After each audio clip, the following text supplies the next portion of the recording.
Where does a turkey go if it has no legs? I don't know.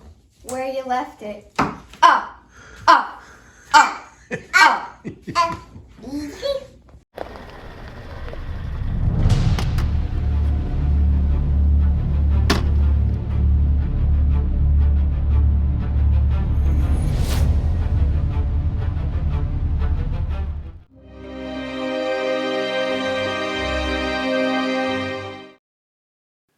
Sometimes in experiments, there's things that you can't control. Most of the time, you try to control as much as you can, but one thing we can't is weather.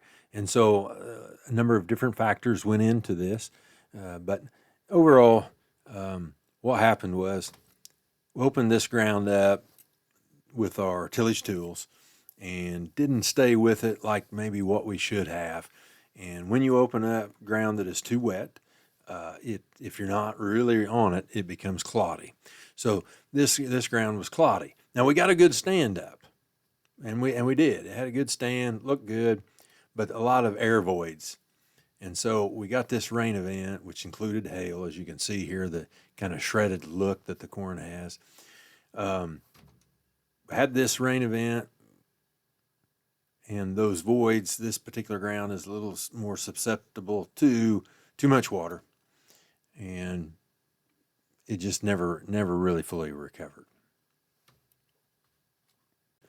So overall, if you look at the bottom line, this did not help. It wasn't the nail in the coffin, but wasn't good either. So we'll take it.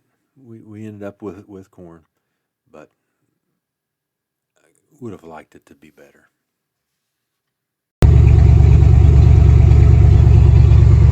See it a little differently here from this angle. Anyways, low spots, a lot of low spots where the water is got in there and caused some issues. Well, it's been a while since we've been in this field, but this was the Triticale field. There's the wet baleage, and the corn is not great. It's not the end of the world, but it's not great. My monitor has decided to puke on me, and so I can't even tell whether or not what it's making until I get the field done, which should be today. But obviously I think some management things that need to be done differently, and we'll look at that because we did go ahead and we're going to try a year or two of the experiment and see how it goes. But it's not a total loss, just not what I had hoped, I guess.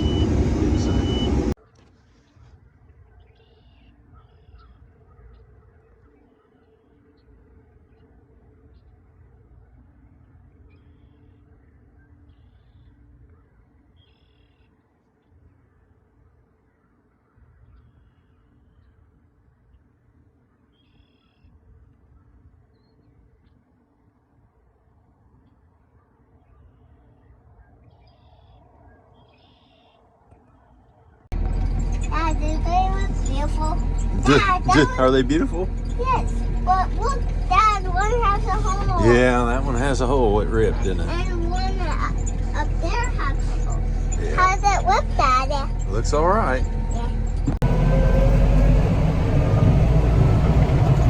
We have three.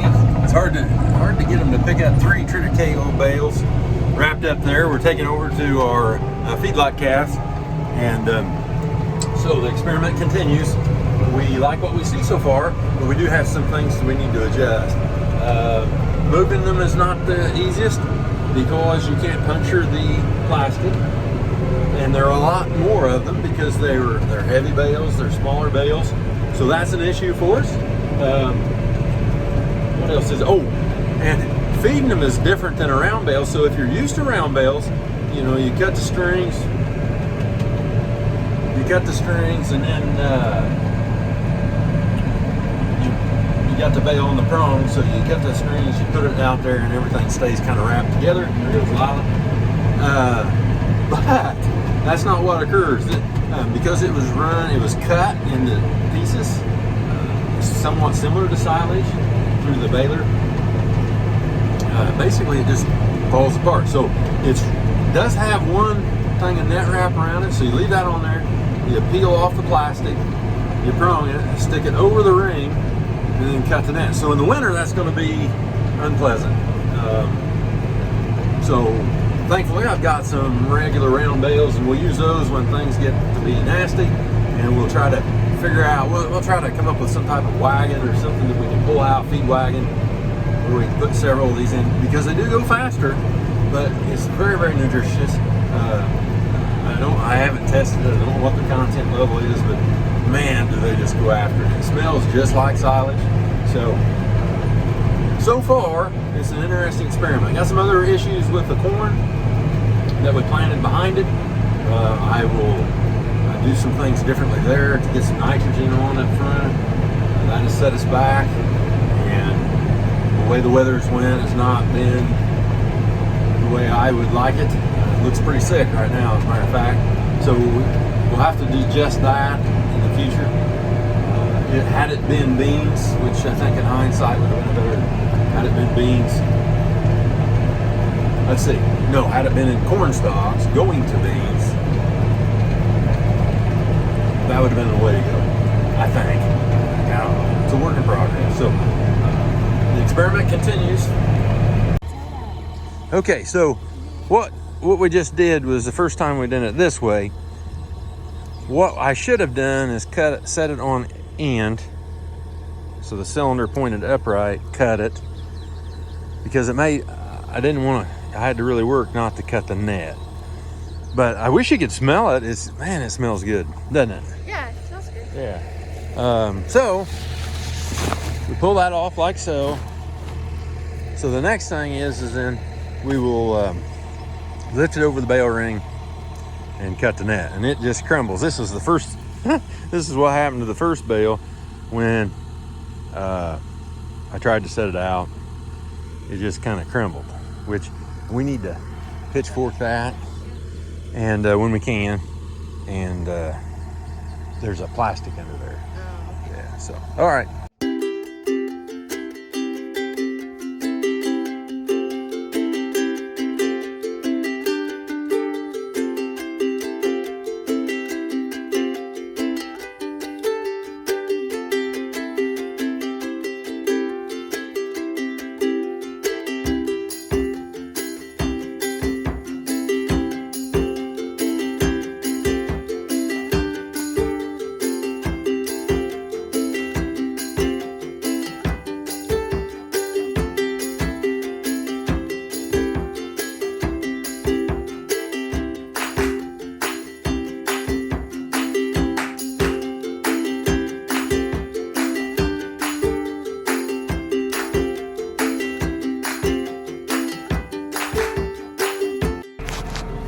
These here things are a struggle for me, because I'm learning something new, and when you learn something new as you get older, you have trouble overcoming the past, what you've learned in the past. And I am really struggling with these, but I'm still at it. We're still learning, and if it helps somebody else, that's a good deal. But wow, I got a mental block on moving these, putting these out and stuff. It's quite interesting. The cows on their own, lined up, and they're going to go over there, and I'm going to shut them in because they know it's time to get fed. Triticale bales, or at least that's what I'm assuming. We'll see if the rest of them go, but it just fascinates me how they seem to understand things that sometimes we as adults don't get. But anyways, it's putting out 2 bales of triticale. Not sure if I've shown it before, but what I end up doing is cutting an X across the bale.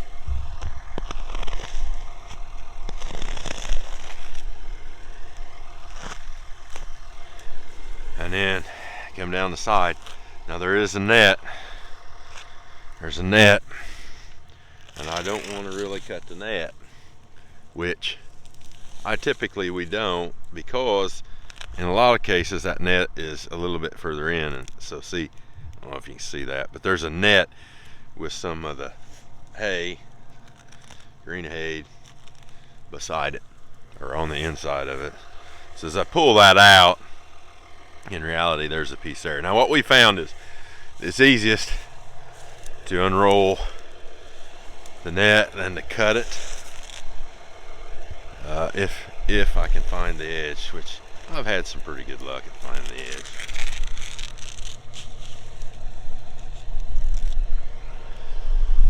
Peel this back,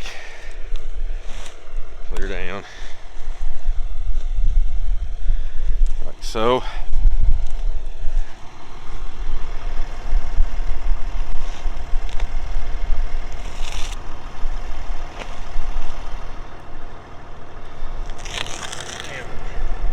Just like that. Here we go. Pull that down. Pull this one down. Whoop, I didn't cut it yet.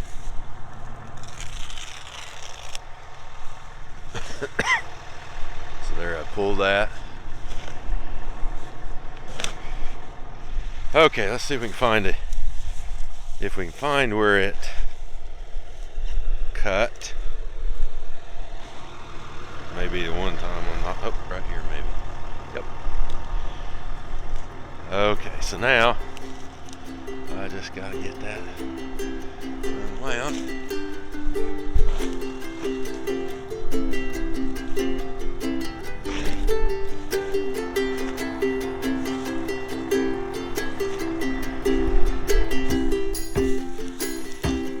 And go round and around.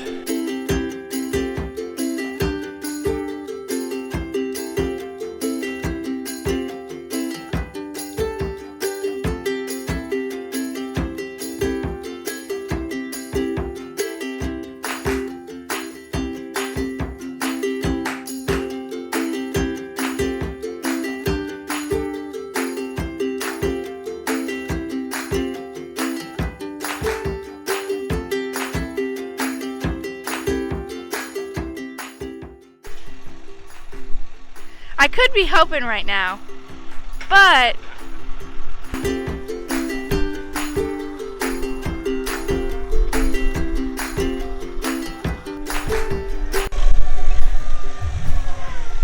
now I do the grabbing of this stuff.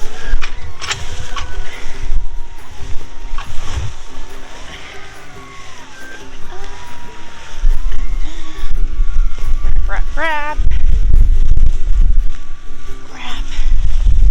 Now over here. Ah! Onto the trailer. There.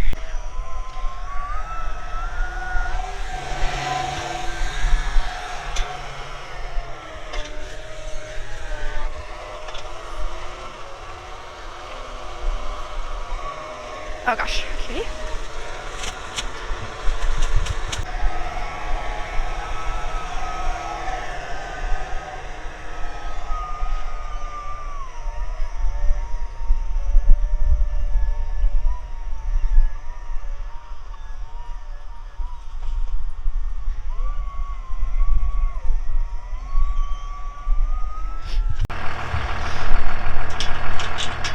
He is opening up the gates so they can come in here and eat the silage. And spitting. And then... Oh, sorry. Sorry, he can't climb over the gate anymore. See what you're filming? Yeah, I'm filming your jacket. There you go. And now they come in here. Come on, you ugly little rat. JK. Hey, you know what? You're right. They lined up. And Didn't they? In there. I just had to be patient. Yeah. You really don't have to push them or anything. Like it's sometimes if they like stand in front of the gate, like then you do. But they're pretty good about it. I taught him that. I did. Not him. Getting ready to plant the triticale for our forage for next year. The landlord that I work with here has cattle as well, and it worked for both of us, so we're going to do that. So I've got the 5400 drill set it to about a wheat. We're gonna we're gonna do 100 pounds this time and we're gonna see what happens there and whether it tillers still an experiment to some degree for us. So just again, a word of caution I've learned the hard way. I did not fill it up. I put enough sacks in there to test it. I'm going to test it, then I'll come back and fill it up. So here we go. Like and subscribe on YouTube and follow us on Facebook. Ask your questions so we can all learn together. Come and grow with us.